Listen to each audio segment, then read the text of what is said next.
Welcome to Directionally Correct, a people analytics podcast with Cole and Scott. And today's guest, Angela Le Mathon, fractional chief AI officer and former VP of people data and analytics at GSK. Hey, Directionally Correct fans. If you're looking to stay connected to the podcast, make sure to subscribe to our Substack newsletter, watch our videos on YouTube, or listen to the podcast on your app of choice. This podcast is dedicated to you to help educate and entertain you on how to effectively do people analytics. We are a listener-supported podcast, so please consider becoming a patron. If you'd like to support the podcast by becoming a patron, you can find a link to sign up in the show notes or at patron.podbean.com/directionallycorrect. Thanks for being a listener. All opinions are our own and do not reflect those of any other organization. We're going to talk about AI. We're going to talk about people analytics, careers. We're going to talk about random Francophone things, my odd flexibility, my fear of ghost, but my love of incense. Let's talk about all of it. Yeah. I feel like we've already started. So, well, let's talk about some Francophone stuff, some ghosts. Hit me with what you got, Angela. Okay. So I think it could be, if you grow up in a Francophone environment or household, there was a lot of times where conversations about ghosts and spirits could be the voodoo elements, right? All of that is very fair game. And I think the way in which also stories are told, it's always like some creature is going to come in the night and get you. If you're a bad little girl or don't do as you're told, it's always like a goblin or something. So I think that being very present in my psyche, even though I'm an adult and a part of me knows better, I still have moments where I'm always like, you know what, if I enter a room or a space and it feels off, I'm always like, someone was here. And so I'm always nervous. And so my way of coping with that is I'm like, immediately open the windows, open the door, light some incense, and almost like, get the spirits out. So that is of something very present. Yeah. Well, let's get some spirits out. Let's have some fun today. Yes. Well, so you mentioned, the spirits rather than necessarily just ghosts. And I think about, different cultures around the world have different belief systems about these things. Does that come from any of your upbringing or anything like that? I think so. I mean, I think, I grew up in, Catholic school environments. And so there's, the Catholic guilt element and the Holy Spirit. And so I think there's some elements of that.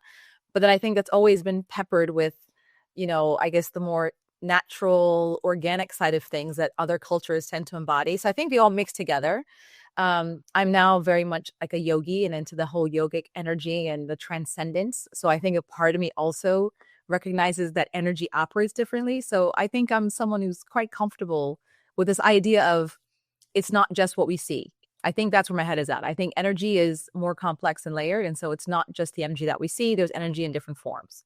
So I think I'll leave it there without scaring the audience. No, absolutely. Well, would you call yourself a yogi? Like, is that part of your background? I think so. I mean, I think it's 20 years in that I've been practicing. And I think through different conversations with people who practice yoga as well, I think it's time that I can actually claim it. But being a yogi doesn't necessarily mean that, you're sort of in the mountains, in the woods, kind of on your own. It just means that you have accepted certain beliefs about, mind, body, spirit, and taking ownership and accountability, right? So you don't necessarily look to other things to solve it. You recognize it's a me thing. So I think that's what sort of the principal elements of the yogi dynamic is. You just sort of take accountability in a way that maybe traditionally other religions don't necessarily expect you to. Yeah, that makes sense. And you've moved around, so you've lived in a few countries. I think you've been in the U.S., in France, and also I think you're in the U.K. right now. How has that shaped kind of your perspective on the world? It shapes it a lot, actually, because when you grow up, for example, like in my case, in the US, you have one way of engaging with the world, and there are markers that you learn. And so how you identify, how you communicate is almost, very native. You're usually engaging with other Americans. And so there's codes and things that are just very understood. And then when you move to another part of the world, you have to start over because those codes don't translate. There's different perceptions that people might have of you. You become an expat and you don't know what that is sometimes. And then there's different norms. So suddenly I think negotiating that is interesting. And then when you do it a third time, it happens again because you keep thinking, all right, I did it twice. I don't have to do it again. And it's like, no, every culture requires almost this readjustment. And then you start to appreciate that when you kind of step back, having done it 3 times, you then also realize that there's so many different streams of thinking, ways of operating and negotiating and still finding success, or success being defined on different metrics and measures. Not everyone's going after the same thing in the same way. And so it just creates this kind of really interesting, I guess, perspective on life, is that there isn't one way of looking at what good looks like. There isn't one way of interpreting success or failure, or, just there's so many things that you start to realize have multiple lenses. So I think what I take away from that now in my professional space is I'm always aware that there's multiple lenses to the same conversation. So when I'm speaking, I'm aware that people don't walk away with the same message, even though I planned it a certain way. I'm aware, right? Yeah, it gets the best of us. Right? I think I'm aware that people also pick up different things. And so they put an accent on spaces that are different than what I intended. I'm always holding space for being misinterpreted because I realize that happens quite a lot. So I just think you become quite fluid in what is being understood, what's being communicated, what's not. You get a bit more relaxed about it. Well, have you found any strategy? Like, let me kind of dig into this for a second. So you mentioned like communication strategies, and I find, especially when you're in a data-driven profession, it's like doubly hard because not only are you having to communicate and persuade and try to influence others, but you're forcing people to think about things that oftentimes they don't want to think about, like math and data. And so have you found any strategies that you feel like work really effectively for you? And then again, you've got the cultural component as well. So it's like there's almost 3 layers of communication that you have to navigate in the profession that you're in. That's a great question, actually. I think one of the first things is, as data professionals or analytics professionals, however we want to define ourselves, there is an element of ego tied to it, right? Because we work really hard at what we do. We're really good at what we do, ideally. And so what happens is when we look at data or we've worked on an analysis, we sort of show up with like, this is the answer, or this is how to interpret it. And then when you sit down with, various stakeholders who have different lenses, you realize that it's different things that they think are important, or it's a different lens altogether. And so if you are rigid, then you miss it. So what I've learned to do is be very iterative with, okay, so these are the facts, so statement of facts, and then this is the space of interpretation. So I think separating those two things up front and calling it out, I think helps, because at least you know what is debatable and what's not. And then you kind of hold space for the fact that what is debatable, and therefore you're very fluid on that. I think also pausing a lot. So what I try to do is, even though I look at a situation and I'm like, I've done the analysis, this is pretty much the answer, I hold space for the fact that it's an answer to a very specific question, but that might not be the thing that is actually what's important in the room. When we're in the room, it could be other things that a leader might want to put focus on. And so though the answer might be factually correct, statistically relevant, all the things, there could be another narrative that is also quite important. So I think what I try to hold space for is just the fact that something could still be true and not be the thing that we need to talk about. And that separating out statements of fact and then sort of areas of interpretation helps to at least ensure that we're on the same page.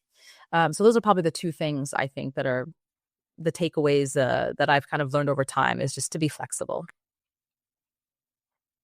Yeah, that makes a lot of sense. And can I ask you this, because I think you've had a lot of experience in this space, in particularly being able to communicate and influence to CHROs, and the ability to kind of have them understand that, we've got a lot of different things going on in the workforce right now. We've got, all the different AI adoption. Before that, it was just adoption of data and analytics, which was hard enough in itself. You've got things like skills and the skill transformation that's going on. How do you get, CHROs who aren't necessarily like native to any of these things to understand and to feel bought in and to feel ownership and to be able to make the investments in this space to make it possible? It's a great question. I think so. CHROs have a very different constraint than a people analytics leader. So one of the things to probably appreciate is that they have a very different time horizon than you might have. So one of the things to start to appreciate is, what does that time horizon look like? And that's typically, they're kind of 3 to 6 month, almost a year to 18 months out. By default, they're always thinking in that space. So whatever initiative that you're trying to bring to the table, you've got to almost factor it amongst that sort of timeline. And then it helps you prioritize the right time to bring it to the table. Because oftentimes when you're looking at a lot of data or looking at a lot of analysis, it's all urgent in your mind. And so you then try to bring up a lot of topics, and then you're missing sort of like when to actually bring something in. So I think appreciating their time horizon is probably really, really critical. I think the second thing is, you do have to translate whatever it is that you're looking at into their sort of broader agenda or strategy. So, and that's trickier. That's a bit of a co-creation, but it is an element of saying, these are the priorities at the moment. This is what I'm looking at. And then you're really having to translate in small layers of starting from where they're at. If this is your priority, breaking it down into your world, but you almost have to take them in bit by bit. And then there's a moment you get to a certain space in your world where you don't need to go any deeper. But that's a journey you have to work on with them. So I think that's how I've had to do it, is to kind of say, this is where you're at, and then let's slowly sort of bring you towards my world, and then break it into pieces of, these are the levers. So what I did a lot of times is explain what the levers are. So there's detail, which is, if you want us to double click, we can, but it's just detail. And then these are the levers, meaning if you make certain decisions on these things, it will have these other impacts. And I think separating those two things out, basically said another way, here are the strategic aspects of my world. And so depending on how you make a decision, it will have a strategic impact, and it looks like this. And these are tactical elements that we can discuss. Doesn't really have a broad implication and might be too much detail or really not super helpful, but you might enjoy it just for your own edification. And so I think separating those two things out is helpful, because CHROs are sitting at a level in the organization where, like I said, major timelines, a lot of big initiatives, a lot of complexity, the more senior, the broader. So you have to be smart around how you sort of have those conversations. Yeah, I think that makes a lot of sense. And you mentioned, like, you've got to take the CHRO kind of on their own journey. I'd love to hear about your journey as well. So I think you've led 4 different people analytics functions, and you've got your own shingle out right now. But I'm wondering, what does it mean at this moment to have a career in people analytics? And because it seems like people are shooting off in random directions, me being one of them. But I'm wondering, like, what does that mean to you? And what are you seeing in the market for people analytics roles right now? I think what's really interesting about people analytics now is the fact that I think the price of sort of AI and running AI programs has gotten into a space that's a lot more usable. And so because of that, I think HR functions are in a space where they can leverage sort of AI models in a way that they haven't in the past. And the person kind of best suited to translate a lot of that is a people analytics leader who's been translating their entire career, right? So we started with basic reporting, and then we got into analytics, and then advanced analytics, and then we're building LMs. And so because we've always been doing that with people data, we're uniquely suited to talk about what works, what doesn't work, to talk about how we use all of that capability to do an analytics thing, as well as potentially an operational thing or a functional thing. And so we're suited to, and we tell stories for a living. We know how to take people data and tell amazing stories. So when you're sitting with a CHRO, they don't want to talk about, the specific technologies in a way that a tech person might, because tech doesn't have the domain knowledge. They want it told to them in the story of, how am I solving for a people problem or running a strategy? And so your people analytics leader is kind of positioned to do that. And so I think what's happening now in particular is, you've done the role a few times, you know what it takes to actually execute or scale any kind of analytics capability. And then now you have the ability to create data products, because now it's really easy to use an LLM, a basic one, to start to create agents, and potentially multiple agents. And then now you're in a situation where you're automating a workflow, and it's like, hang on, wasn't that supposed to be tech? Isn't operations meant to be, dealing with things like this? And so suddenly you're pressing on this interesting space where it's no longer about you coming to the CHRO with a report. You're actually talking about automating processes. You're talking about building data products. And so everyone's kind of going, wait, the people analytics leader's talking about that as opposed to this other area. And so you're basically smashing the typical operating model, and you're basically uprooting it. And so, you're creating almost like this opportunity. And I think everyone is now like, oh, so how does this look? And I think we're getting pressure on this sort of AI native operating model.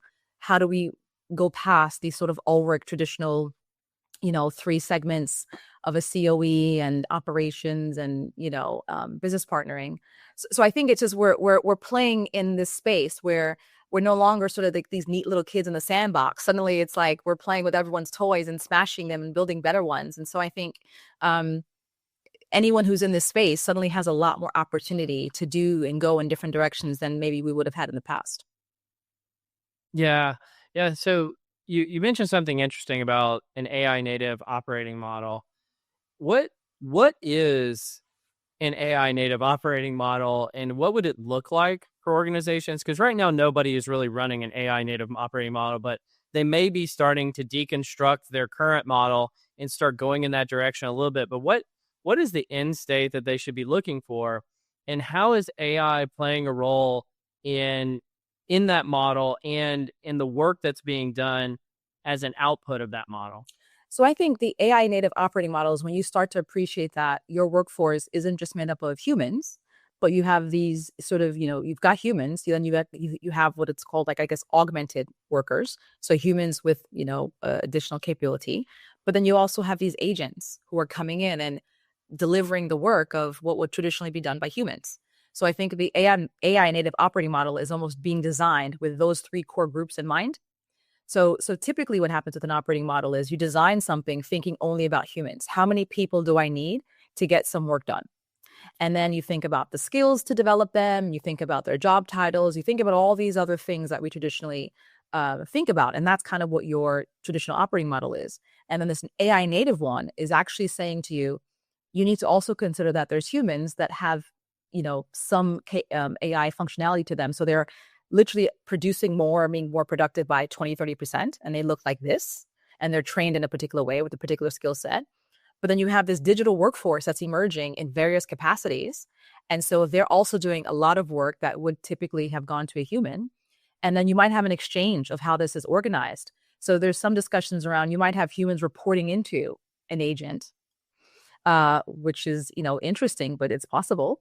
You might have a leader who has a team where it's like 50-50 humans and agents, and they're accountable for both sides and performance managing not just the humans, but the models and the model performance, right? Like, we're getting into this interesting space. So to me, an AI native operating model is effectively an operating model where this is actually the foundation. It's like, this is the space that we're in, as opposed to where we are now, where we're trying to squeeze AI in and mix results. So I think many companies are exploring the other side of the fence. And I think that's what's actually quite exciting.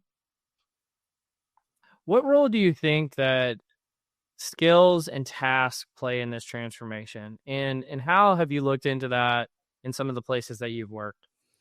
So skills and tasks are really interesting. I think, we all know about and have heard of the hype around skills-based transformations and organizations. I too was very much on that wave. And I still think it's important. I think what I've discovered over time is it's insufficient to sort of solve the bigger problems that HR is trying to tackle. And I think with AI sort of evolving the way it has, what's also emerged is that agents complete task, agents deliver task. And so what ends up happening now is, as you start to think about, an AI native operating model, your starting point becomes not necessarily the skills, but it becomes more on the task and how you organize for task and how you would orchestrate humans and agents completing a task and doing it in a way that's sustainable and compliant and all the things, right? So I think that's what's turning on its head a little bit, is that the tasks are becoming more important and skills is still important, but it's becoming almost secondary or tertiary. Skills is becoming the thing that you have to then consider when you're orchestrating necessarily a workflow. And then you're kind of going, oh, I now have a gap on the human side. And then you're basically saying, well, these are the skills gap, and here you need to pick up these particular skills. Or you might try and define your agents in a way that says, these are the skills that the agent is potentially delivering. But it's no longer the starting point of the discussion. So I think what's happening now is the focus, rightly so, is on how you stand up this digital workforce. And this digital workforce runs off of tasks. That's effectively what everyone's doing. It's breaking down work into pieces that an agent can step in and orchestrate on your behalf to make I guess, to bring to life in a way the skills that a human being embodies. So I think that's what's actually emerging at the moment, which is actually quite interesting. Yeah. Well, can we go back to first principles here for a second? So we had an episode with Mark Efron a while back, and if I described his viewpoint on kind of the whole skills and task in AI, he would say, at best it's old wine in a new bottle. At worst, it's a big nothing burger and doesn't really do anything, and it's just a bunch of hype. And so I would say, from a first principle standpoint, why does any of the skills and task work even matter in the context before AI and then once AI is relevant? So I think the interest that people had in skills is that if you think about how you want to deliver value, there's a view that, a highly skilled workforce, if you organize them or you mobilize them in the best way in a company, you're going to get better value, right? And so there is a view that if I understood where those, highly skilled employees were, I could then optimize for how I get work done, right? Because we're thinking in a traditional sort of sense. And in equally, it means that certain processes that I'm running in HR, I can do more efficiently. So, I don't necessarily have to hire a bunch of people and hope for the best. If I can understand their skills up front, I have access to a broader pool because I'm not looking at maybe just a job title of the school you went to. I have access to understanding the capabilities that you're going to bring into the org. So there's a view that it's going to help me hire better. There's a view that it'll help me organize and mobilize my workforce. So if I have got a vacancy coming up, I don't always have to go external. I can identify talent pools in the organization. And then equally, I can be a lot more targeted on my learning spend. So at the minute, you might have very generic ways of thinking about how I want to develop the workforce, and it could be very hit or miss. If I understand the skills, then that means I understand specifically the skill gap. I assigned the right development plan and program, and I get you developed in the right way. And so you can immediately add value once you're back in the office. So there are very practical, components to this, even pay and how I reward you.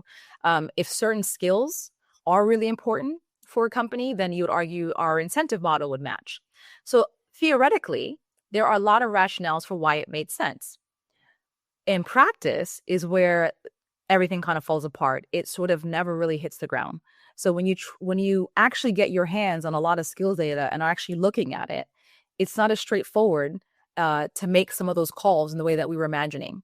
And I think that's effectively what ended up happening, is that a lot of companies invested in skills, got the skills data, and then when they're looking at it, they're still having a lot of questions and challenges with how to operationalize it, because it oftentimes can raise more questions than it answers.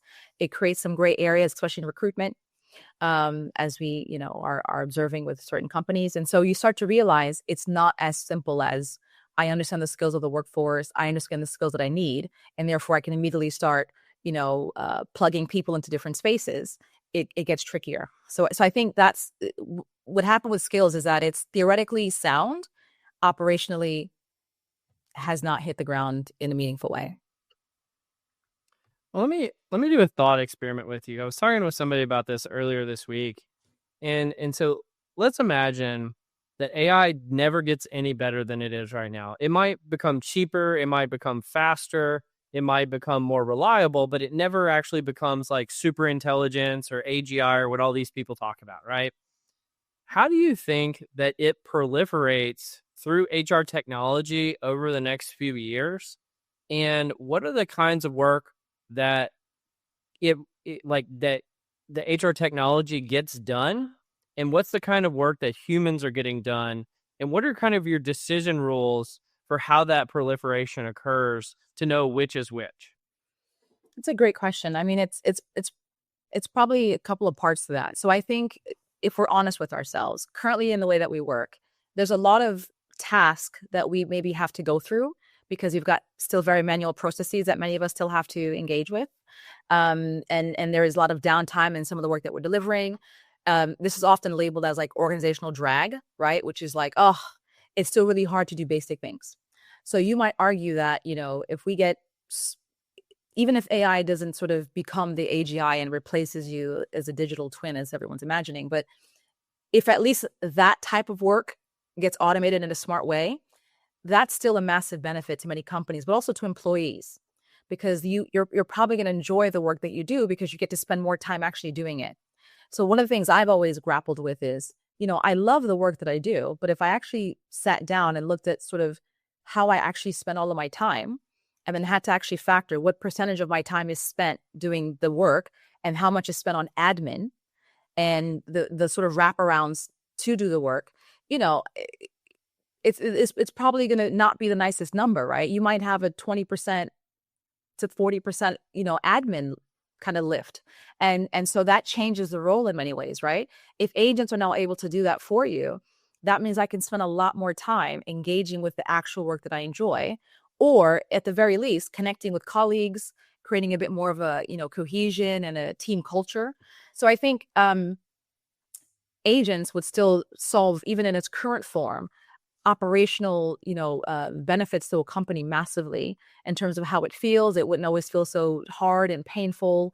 It would still solve a lot of basic things. I don't think we have the sophistication yet where agents are replacing humans.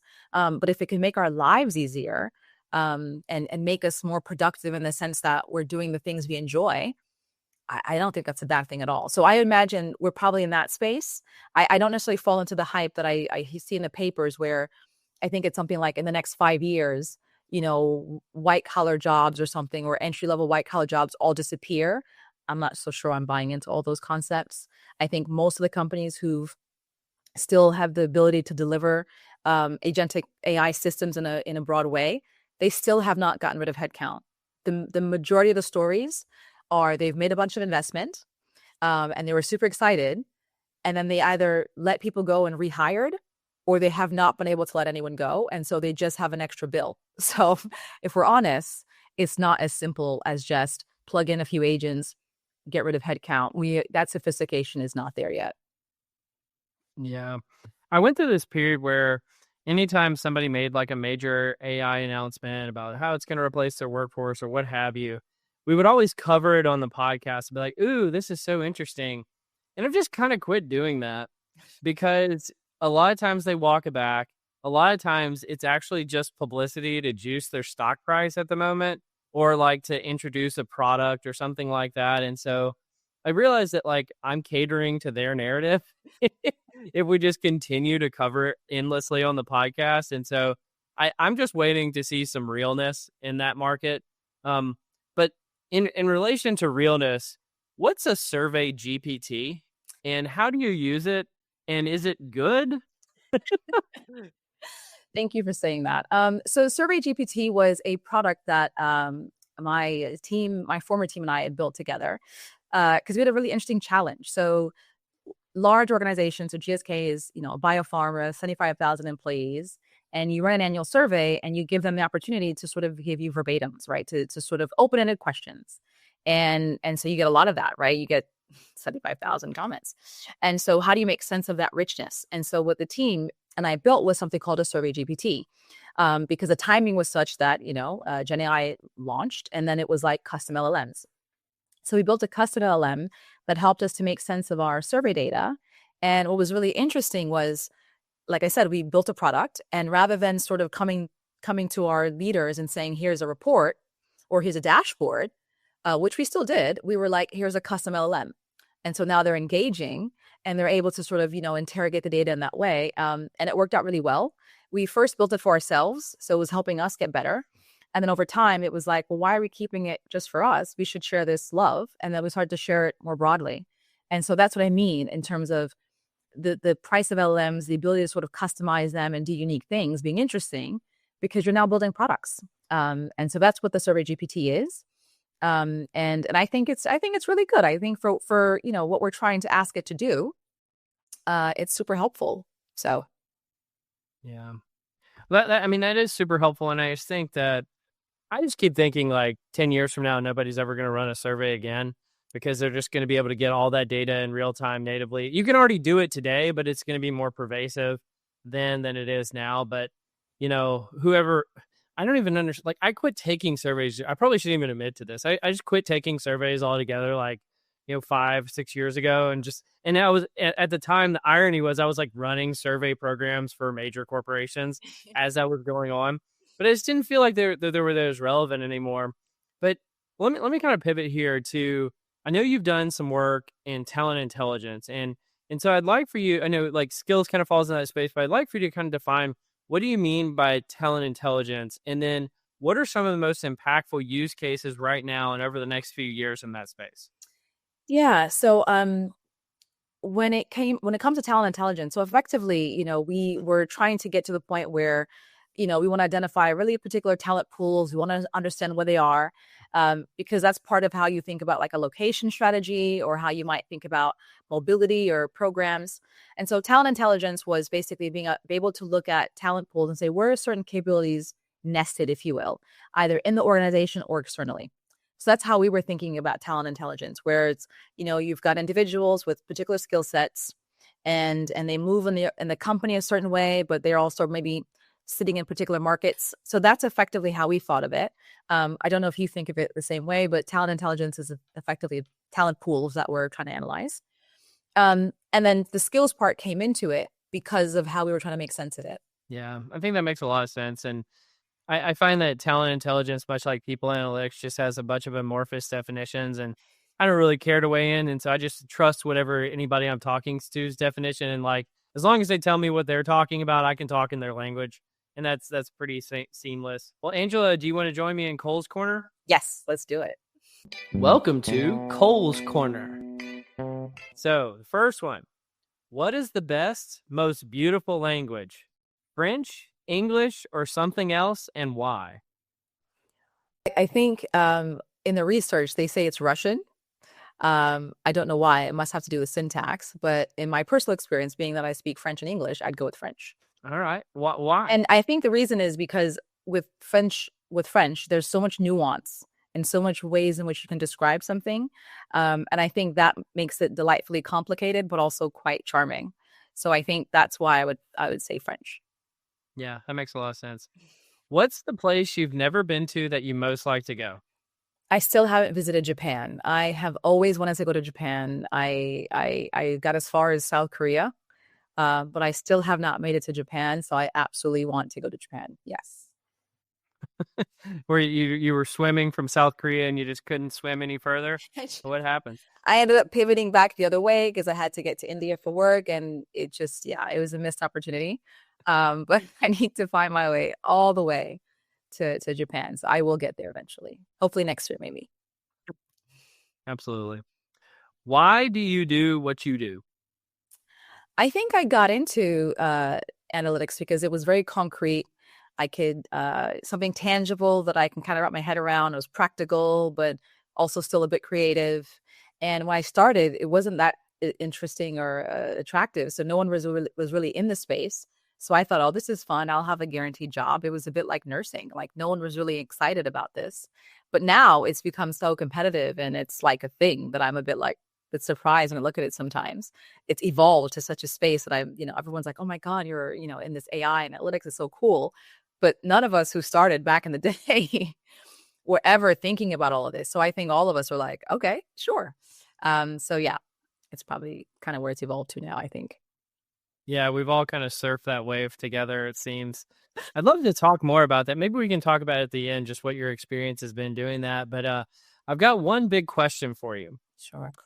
What is the most difficult problem HR organizations have wrapping their head around with AI and its applications? And what do leaders, users, and vendors not get about doing this effectively? So I think the thing that I've at least picked up in my experience is probably advice. So one of the things I think the HR profession is meant to do is advise in a particular way. And I think, some of the models may or may not necessarily advise in a consistent way. And so I think that's probably what they struggle to get their heads around. So I noticed oftentimes we would sort of implement different AI capabilities and different processes. If the response wasn't always a particular thing, there was like, oh, pause it, we can't use it. So I'll give you something really, really basic. We launched Visier. Visier, has what they call Visier V, which is basically sort of like their sort of chat GPT sort of embedded into the tool. And it basically means you log in and you are, instead of sort of doing your typical dashboarding, you might go to this Visio V and engage. Well, it's like any chat GPT. Sometimes it's there, sometimes it's not. And, it's a mixed bag. And because it was a mixed bag, they were like, nope. And it was like freeze. And it was, and so there wasn't like enough trust that, well, listen, I mean, you're in the tool, you use your judgment. It was a fear that as a company, if you respond, even if it's a false response or whatever it is, but because you've given a response, there's an accountability. And so HR professionals just have a natural fear of the way in which, that tool might advise would be different from like what the human would suggest. And so therefore that's a discomfort that they have. And then I think what's probably missing is, I think the other side was the tech side, right? In the question, I think the thing that people probably don't appreciate is how much of HR is sort of, I don't say regulated, but, employment law and some of the legal aspects of HR. There's a lot of dynamics where, I think sometimes we don't always appreciate why it's complex for HR to, HR has to kind of operate or follow a particular process for certain reasons. And sometimes I think there isn't maybe always an appreciation for that. There's an assumption, and sometimes it's true, that, oh, this is an HR process, as opposed to actually there's a legal component to this. So I think that's probably sometimes not well understood. Yeah. Yeah, I think that makes sense. Well, I kind of want to come back. I want to put an idea in front of you and just see what you think. So about what we were saying a second ago about careers and people analytics. So, and it's gotten super competitive, like you mentioned, and AI is kind of this X factor that's going on in the field. One of the things that I've seen is that, I think a lot of people with a lot of potential went into this field, and people that were more akin to risk taking. So when it was a new and it was a nascent field, nobody knew anything about it. It really takes somebody who has a lot of initiative, who likes trying new things, who maybe is willing to take a risk or two, and also sees a chance for rapid advancement in their career. And so I think you saw a lot of folks that kind of fit that mold go into the space. And I'm very proud to call a lot of those people friends nowadays. But it's really interesting to see that I see a lot of those folks also. It feels like the field is kind of topping out in terms of where they can apply their potential and kind of exiting and trying different things. And, one thing I don't think that anybody's really ever asked me on the podcast is like, what's the difference between working internally and externally at a vendor? And like, why would somebody who's been internally ever even consider that?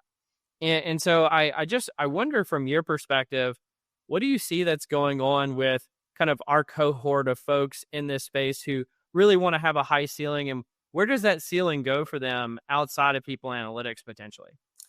I think so. Some things that could potentially be happening is, it's a comfortable gig because HR doesn't have its stuff together when it comes to, setting up the right data programs and setting up, and, analytical capability, or even going further and getting to that advisory space with AI and strategy. So I think for a lot of us, there's still a lot of work to do. And there's still like basic things that need to be delivered. So I think a lot of us are just comfortable because we know it really well. We were there from like the ground up almost. But then I think the second thing is some of the other environments that we could step into sometimes feel a bit overwhelming because they're almost overly focused on one area or one aspect of all the things you're used to working on, right? So I think that also could be where it gets tricky because I've spoken to some of my peers and there was a discussion of, oh, maybe I'll get into like a business partnering role. And some of the nervousness is like, well, only a portion of your capability gets leveraged because you're now focusing on something else. Okay, I'll go into tech. And there's also the concern of like, well, tech is, again, a very different environment in terms of how you would sort of stand up in that space. And so there's sometimes concern. Some people enjoy it, some people don't. I know some people are then getting into risk and saying, oh, I'll step into sort of a risk function. And so I think it becomes a case of like what aspect of people analytics you enjoyed. And so I think that's why you just find it to be the most exciting blend. So I think you end up staying here because you get to touch on a lot of different things without sort of being sort of siloed or pigeonholed into one. I would say being in a company, you're problem solving, right? So most of the time you're just helping to put out fires when you're internal. I think when you step outside and you're external, you're not as exposed to fires, but you're in a slightly different dynamic in terms of your freedom to express feelings about different vendors, product solutions, your ability to talk about approaches in a way that's different. You don't have to adhere to operating model constraints and concerns. So I think there is a bit of a freedom you have when you're external in terms of how you engage with stakeholders and how you help them problem solve. So I think there is a bit of a freedom to that. I suspect you might have a sense of freedom in terms of all the things you get to sort of talk about that are not always the same when you're like in the company and having to adhere to a traditional operating model and way of working. Yeah, I think you're really hitting on a few points there. It's just a fascinating time, and I've been talking a lot about my book every once in a while, and one of the things I talk a lot about in the book that's coming out in August is just how not any functions in HR or AI are really even that much technology and data native, other than people analytics and HR technology. And as far as I can tell, HR technology has no aspirations for leadership at all. And whereas people analytics is really a function that's populated by a lot of people who have a lot of aspirations. And so I really see is who's going to lead the transformation, the AI, who's going to lead the AI native operating model for HR and all the transformation associated with that. I really think it's incumbent on people analytics to do that because they're really the only function in HR position to do it. Otherwise, other functions are going to come in and be the ones who undergo that transformation for HR, kind of force the issue. And I think that that's really the position that people analytics needs to be kind of positioning itself for right now and over the next few years. I 100% agree with that. I mean, I think, I love HR tech, but the discussion becomes around platforms and integrations and security, because they're not used to sort of storytelling and they're not really kind of sharing the same domain knowledge. And so because they're thinking in that way, they're thinking MVP and cost and scale. And I think a people analytics leader can appreciate those nuances, but we tell stories. We are trying to drive value. And at the end of the day, what a CHRO or the function cares about is, why is this important? Why does it matter to change it? Why are we even talking about it? And we spend our day dealing with the so what. We spend our day then firefighting on how to scale something because if the data is not right, which we understand the data very intimately because we're being interrogated on how it's being used. So if the number isn't right or the narrative is wrong, we've got to go back and reconcile. So we're so close to the data, the quality of the data. We're so familiar with the AI models being used and how they're being used and their sort of shortcomings. And then also we know what's important. So I just think we're just really well positioned to kind of drive the function forward in a way that we just, like I said, we've been underutilized in the past, but now it's becoming easier. So I think I'm with you. I think the people analytics leader is the person to sort of kind of lead the charge in AI, because I just think HR tech would struggle in a way that we just wouldn't. It's like very fluid for us. Absolutely. Well, let's do some what am I reading? So the first article I've got for you, Angela, is called Do the People Make the Place? A 40-year review of research on ASA theory. So ASA standing for attraction, selection, attrition. So this is in the Journal of Management. And thanks to AJ Thurston for posting about it on LinkedIn. And, the ASA theory is probably one of the best, most predictive theories ever created in the IO psych realms, the industrial organizational psychology realm. However, it fell out of favor in the last few years because of this notion, that creating homogenous cultures at work or selecting for things like cultural fit was seen as largely a negative thing that organizations could be doing. And so one of the things that they look at in this series of 40-year research review is they only found one published study that actually looked at that effect to see if there was any relationship between ASA processes leading to homogeneity. And one of the things that they found is actually firms that embrace more ASA methodology were actually the firms that perform better on the back end. And so one of the things I wanted to call out here is that there's two notions of homogeneity. And I think over the last few years, we focused a lot on things like demographic homogeneity.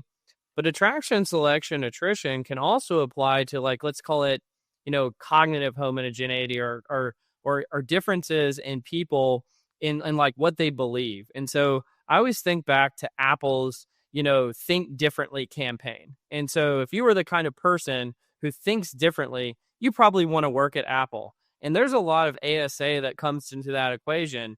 And so I wonder, how did you react to this one, Angela? And what are your thoughts? Had you ever encountered ASA theory before? And what are your thoughts on this? So I don't know directly counted ASA theory, but I do have a lot of thoughts on this. So I do think diverse teams, because I think that's the research that we're getting at, do Yeah. perform better to a point.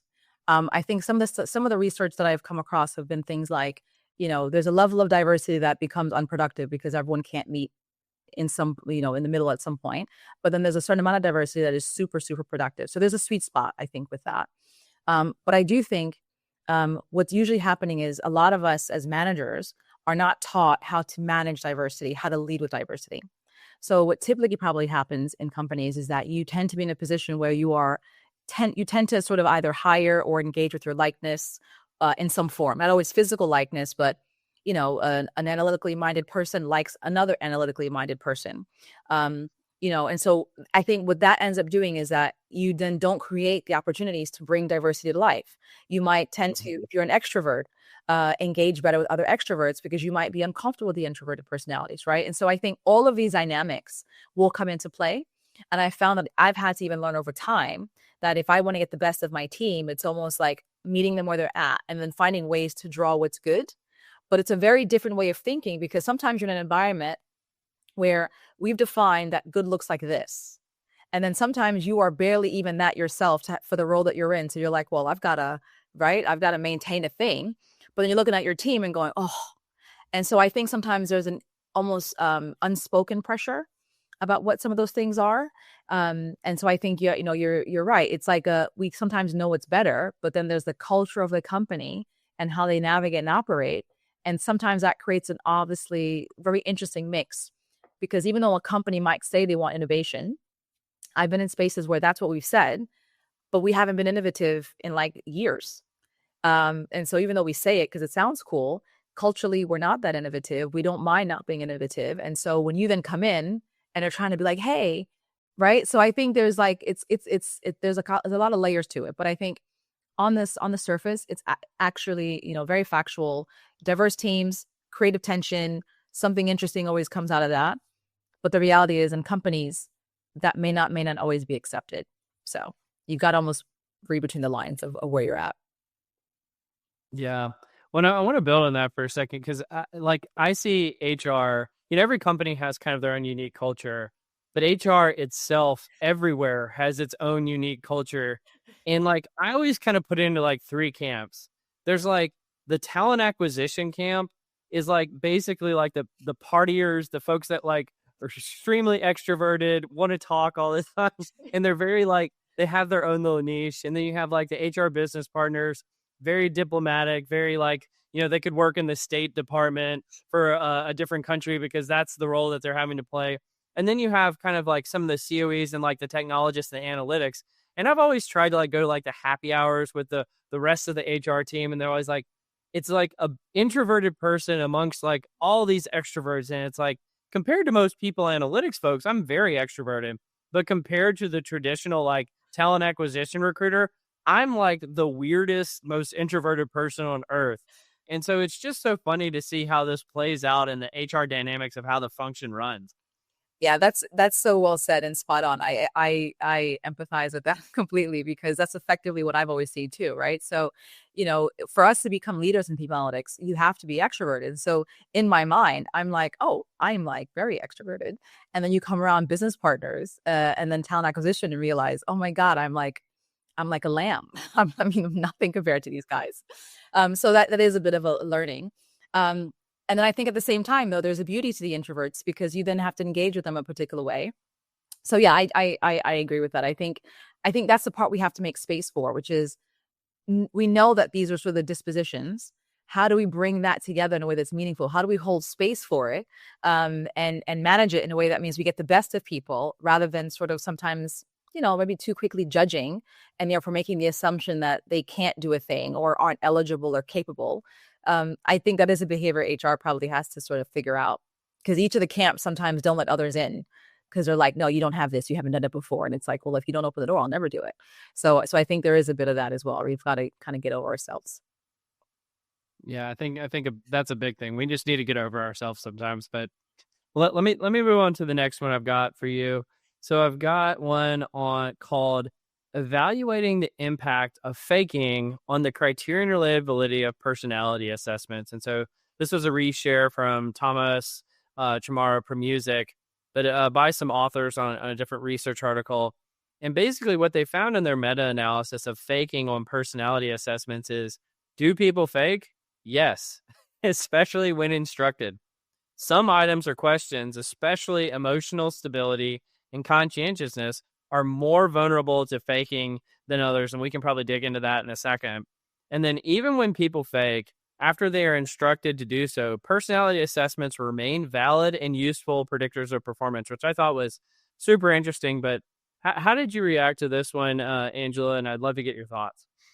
I mean, I think we have to be honest about the social pressure of fitting in, belonging, right? I think, there's here's how I really feel, and then here's what I have to say.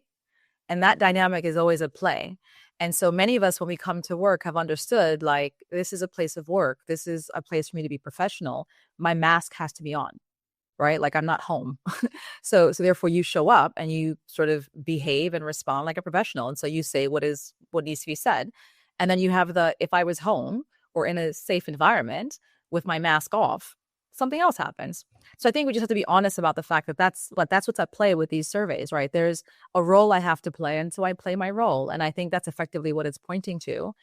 And I think, I don't know, at least if I understand some of the latest in psychology, I don't know that we want work to be a place where people show up and are actually their real selves. I think we want people showing up as professionals, because many of us, I'll raise my hand, we've got potentially baggage or issues that do not need to be in the office.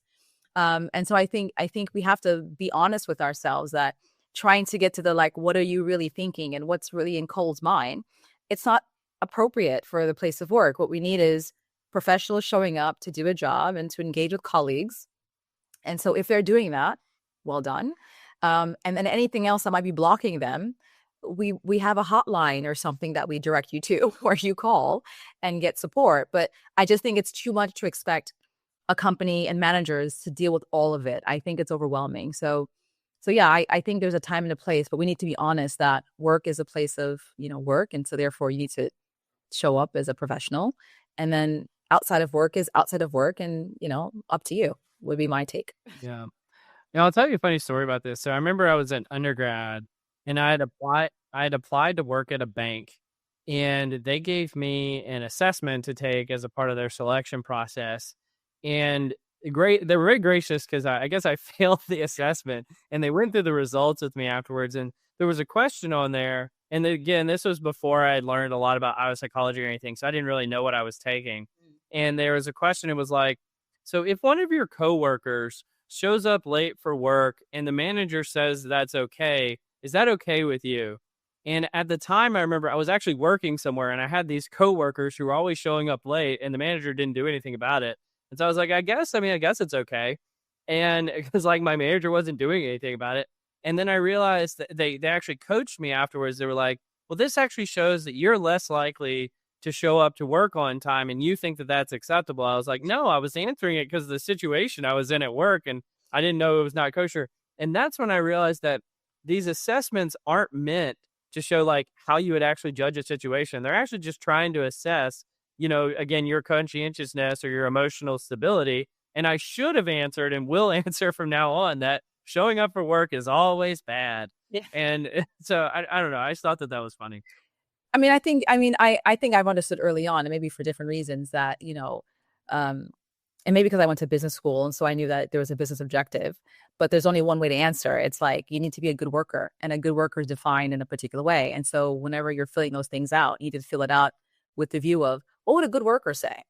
And a good worker would always, come in and want to do work and be keen to go above and beyond and all the things that, as a human, you might be like, oh, that's a lot. But as a good worker, it's the right answer. So that's kind of how I think about those things. Oh, yeah, sure. I'm just sitting over here, trying to act like George Washington, who chopped down a cherry tree. Always tell the truth, and that was so dumb of me. But let's pull up the last one. Sure. So we've got an article called "No One Has Cracked AI for Analytics." And I thought, per the nature of the conversation we've been having, that this would be especially relevant. So, by a guy named Kevin Marr, and he goes through, he talks about like a few different use cases in AI, writing SQL, or sorry, in analytics, like writing SQL, creating visualizations, and the like. And he has this checklist of, should I build an agent? And so, is the task complex enough? No. Then use workflows. Yes, use agents. Is the task valuable enough? If it's less than 1 cent, workflows; more than 1 cent, agents. Are all parts of the task doable? No. Reduce the scope. Yes, use agents. What is the cost error and error discovery?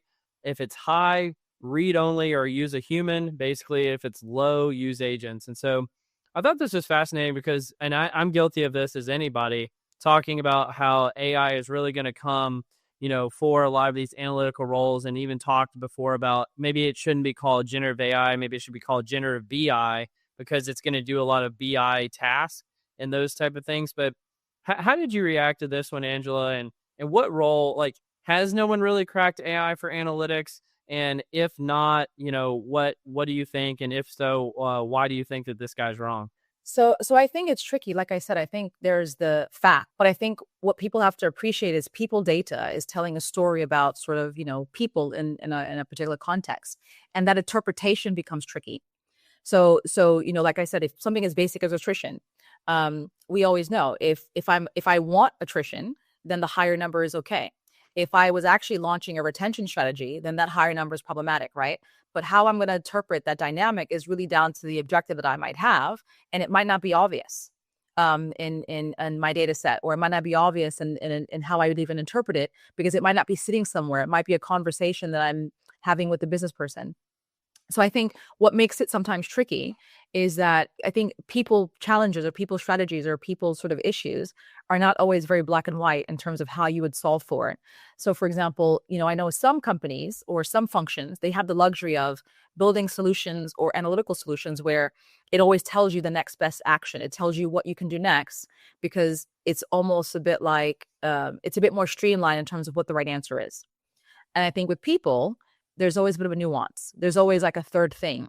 So if you're a business partner and you're working with your business on how to solve for challenges on people, it isn't just hire, fire, or move them around. There could be so many other creative ways to think about solving for a people challenge that it becomes sometimes harder, I think, to sort of, build a tool that says this number came out, treat Bob like this. I think it's a bit nuanced. So I think some things AI has solved for in analytics because you can break it down into very operational things. But I think other things, yeah, it's fair play, it's complex, but that's the challenge. Some of it is complex. So I think, yeah, I think AI is best suited for really small, specific kind of, task or even interpretations. But some of the more complex things, that's why you need a human in the loop, because you need humans to sort of make sense of it. So yes and no. I think I agree and disagree with it at the same time. Well, I don't know. I just feel like we live in this world that maybe not today, but if 3 years from now, nobody's going to be building a dashboard, nobody's going to be running a SQL query, nobody's going to be building a report, largely presentations will be automated, largely doing any kind of basic exploratory or descriptive analysis is going to be completely automated. And largely it's already automated today. Yeah. And so again, maybe we're like 80% of the way there, but 3 years from now, we'll definitely be pretty close to 100%, if not at 100%. And so I just think that, like, yeah, I see folks posting online sometimes about like how they built the coolest dashboard or how data visualization is like really important. And I just keep thinking, it's like, you guys, are you even paying attention? Like it's like coming straight for that work. Yeah. And you're like, and I think they feel like really self-righteous. Like, I'm doing the good work of people analytics, the journeyman's work. And I'm just like, no, you're not like at all. And if anything, you're like what was it? John Henry, who's trying to lay the railroad tracks right after the machine who lays the railroad tracks way better. And then he like dies on the job, and like, it's complete silliness. So anyway, I don't know if you have any thoughts on that, but that's a perspective that I've had. Yeah, I mean, I agree with you. I think what's happening is you've spent a long time building up a skill set, And so even if it might be dying off, you're like not going to let it go right now because you're like, no, I'm really good at this. So I think there's some people that just don't want to let go. And so they want to show a cool thing.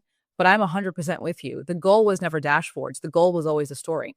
The goal was always a narrative. The visuals and the dashboards were a way to help you get to the story, but no one cared. If you could tell me the story without me having to go to a dashboard or look at a bar chart, I'm all for it. But I think it's like, I think people forget. It's a bit like there's like that joke where might be in the yogi world where like, you've got a master and the master is pointing to the direction you need to go into, and people come and they worship the finger that's pointing as opposed to walking to the door. It's a bit like that. You worship the dashboard of the visualization because you're like, oh, that's the thing that makes me special. And it's like, no, what made you special was you've identified a people challenge and you can tell me a really compelling story. And I think these LLMs are skipping the part of having to look at this messy dashboard and play and add filters and do all this and go right to the, based on the definitions or criteria, this is the issue, and let's explore it. And then, oh, by the way, here's some recommendations to tackle it. So I think we're skipping the part that we actually just care about the story.